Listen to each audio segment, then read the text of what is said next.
Hi friends, let's proceed further. Now in this particular video presentation of mine, you will see that we have discussed about preparing the data, describing the data, visualizing the data. So obviously the next thing that is left out for me is how to proceed further with analyzing the data itself. Now here you will see that this thing is coming under the main menu of discover, explain and predict. So the next step that we have to carry forward is for the analyzing the data. Here you will see that in the analysis part of your own data, first and foremost they are talking about factor analysis.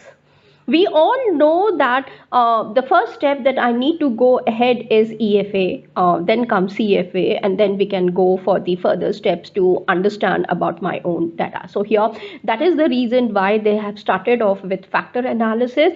Apart from this, because we are talking about the differences between a simple Excel sheet as well as the XLSTAT. XLSTAT gives you the differences between factor analysis, and the next step is to know about the principal component analysis, which again you will see that yes, differences are there and we will understand what they are and how factor analysis and PCA, that is principal component analysis, the way they are going to analyze the data and present it out. Right now try to understand what exactly they are trying to do out here. However, with the help of the I would say data, we will be able to understand these things. Then comes PCA mix. Now this is again, now you know, when you are coming up with these kind of a tools, you understand, okay, factor analysis in the basics of the research methodology workshops or the faculty development programs you are able to see.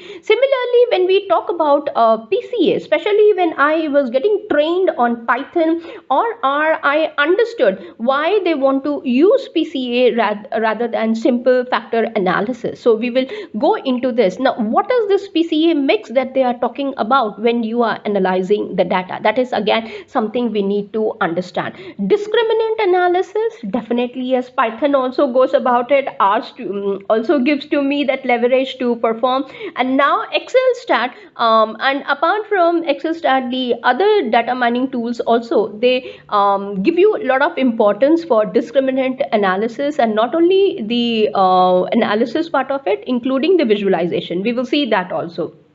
Correspondence analysis, yes, simple one we have seen. However, there are here you can have a look. It's correspondence analysis, simple and the multiple one. Then I have seen even that they talk about traditional correspondence analysis, and they have come up with the higher end of it, that I will showcase to you later on what exactly do they mean by the other correspondence analysis. So correspondence analysis is not just one, so you can go at the higher end of it also. Next is the multi-dimensional scaling, MDS. Here also you have got XLSTAT gives you just one form of it, which Neeraj sir has done very nicely in his playlist, wherein I have seen the way he has explained about MDS. However, when you come to Python and the R Studios, you will see the higher versions of it also. Then comes principal coordinate analysis, which is very different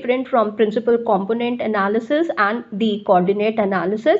Now, if you are very serious in learning with Python and R programming, you will see that these kind of differences are present in machine learning or artificial intelligence, or I would say even with the advanced levels of the research methodology. Now, if we go into the machine learning, and especially with network analysis, you will come up with K-means clustering, which is part of the algorithms.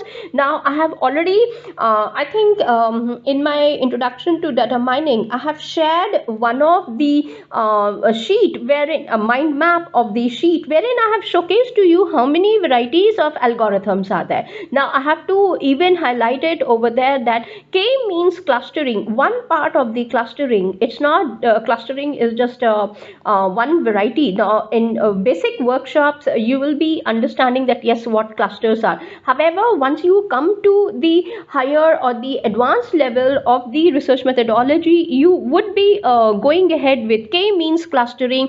Then we come up with AHC, agglomerative hierarchical clustering also. And there are other varieties, though here I have been very closely working with XLSTAT team, and I was telling them, why only these part, why don't you come up now? They are planning to again, I would say, rework on the XLSTAT for themselves and introduce more components into it. And we will see the Gaussian mixture models. It's not again a very simple Gaussian distributive chart that we are looking forward, or the understanding of it they need. So and the last one is the univariate clustering. So now under analysis, you can see that you have got univariate and all these kind of under the clusters you are talking about all these things. So thanks to Neeraj sir again, when he talks about univariate, bivariate, then you have got the multivariate analysis. Then he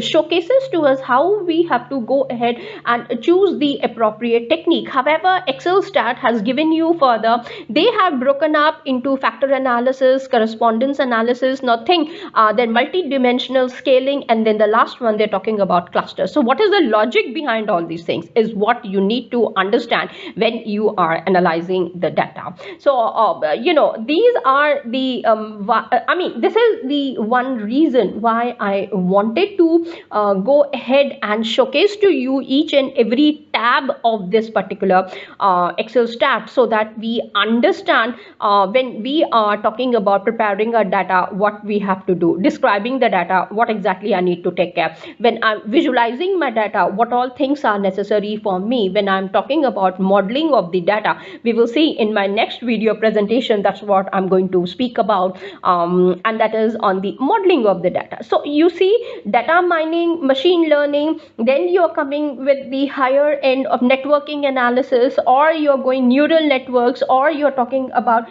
artificial intelligence through the programming languages like R or Python. There are good things that are present. However, even the tools like XLSTAT is talking about other things which you can use it for your own research purposes. So I think this is where I'm going to end with the analysis of our data. Let me come up with my next presentation, where I would be talking about another topic and pick up with another tab present in the XLSTAT. Till then, thank you for watching. I really appreciate it. Bye.